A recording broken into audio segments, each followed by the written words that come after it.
से स्वागत करें आदरणीय के गुप्ता साहब।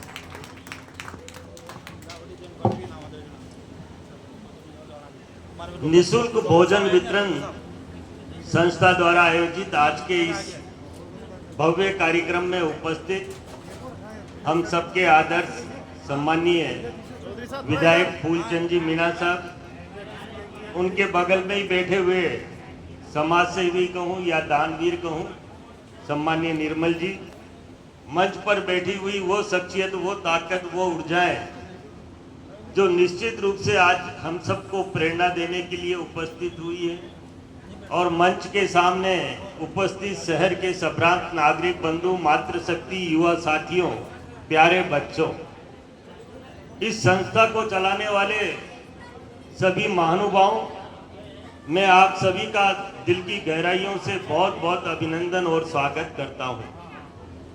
और आज के इस कार्यक्रम को संचालन करने वाली बहन, जिन्होंने इस कार्यक्रम में इतनी ऊर्जा डाली है, और ये बात बिल्कुल सत्य है कि किसी काम की अच्छी शुरुआत ही उस कार्यक्रम की सफलता का एक घोत होता है, इसलिए मैं आपको भी धन्यवाद देता हूं।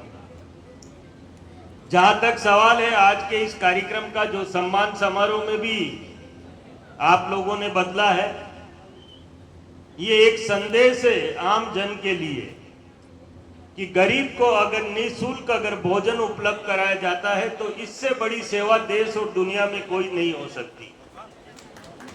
कोई इसका प्रमाण की आवश्यकता नहीं। और सरकारी हॉस्पिटलों में अक्सर वह लोग आते हैं जो बिल्कुल ही असमर्थ होते हैं, और जब वो यहाँ आते हैं तो उनके परिवार के लोग भी उनके साथ आते हैं। इसकी आवश्यकता वो लोग जानते हैं जो सरकारी हॉस्पिटलों में कभी कभार उनका आना होता है। मैं इस बात को बहुत गंभीरता से जानता हूं। जब मैं डूंगरपुर नगर परिषद का सभापति था, मुझे बहुत अच्छी तरह से ध्यान में है कि हॉस्पिटल में जब गरीब आते थे तो भोजनों के लिए भटकते थे। हमने भी उसी समय निर्णय किया और वहां पर डूंगरपुर हॉस्पिटल परिसर में एक रोटी बैंक की स्थापना की, जहां पर गरीब को पिछले 10 सालों से निःशुल्क भोजन मिल रहा है। ये सेवा का वो रूप है जिसमें परमात्मा दिखते तो नहीं है, लेकिन परमात्मा आशीर्वाद अवश्य देते हैं। जब गरीब का पेट भरता है तो गरीब के मन से जो दुआएं निकलती है, मैं अक्सर हर जगह एक बात बड़े गर्व के साथ कहता हूं कि ये दुआएं भी किस्मत वालों को मिलती है, जो किस्मत ऊपर से लिखा के लेकर आते हैं, जो सेवा भी करते हैं और दुआओं भी लेते हैं।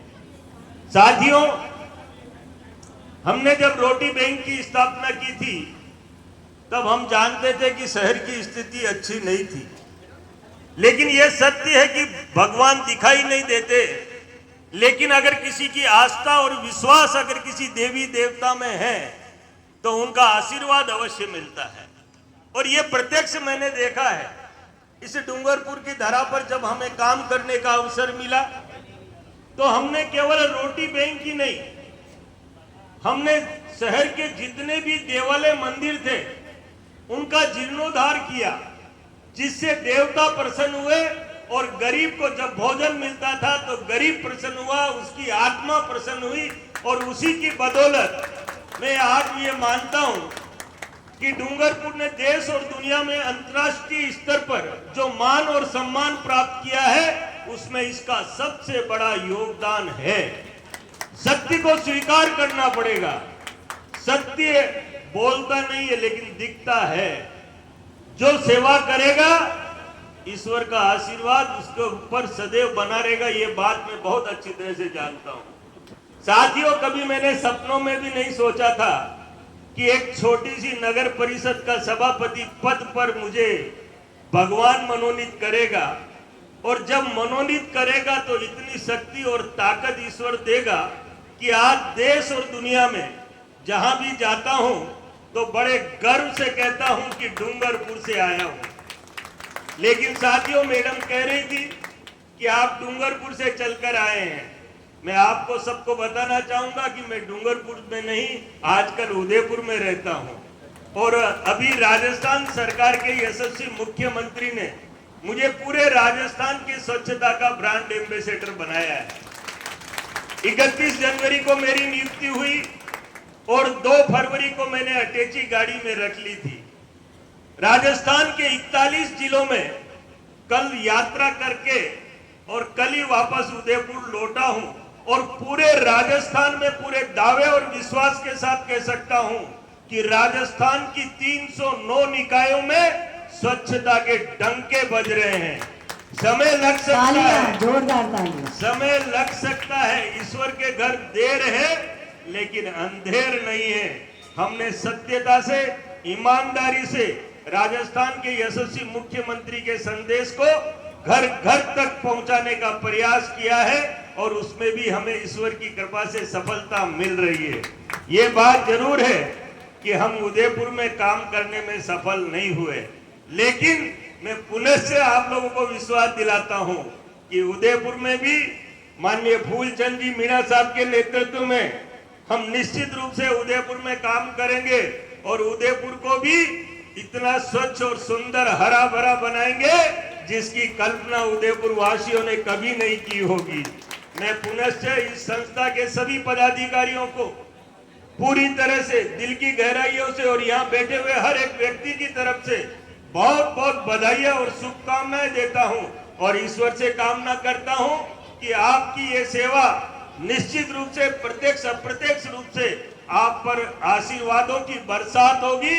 आपको जो पुण्य मिलेगा, आपका परिवार, आप स्वयं निरोगी रहेंगे और सदैव मस्त रहेंगे, ये मैं पूरी तरह से पूरे विश्वास के साथ कह सकता हूं।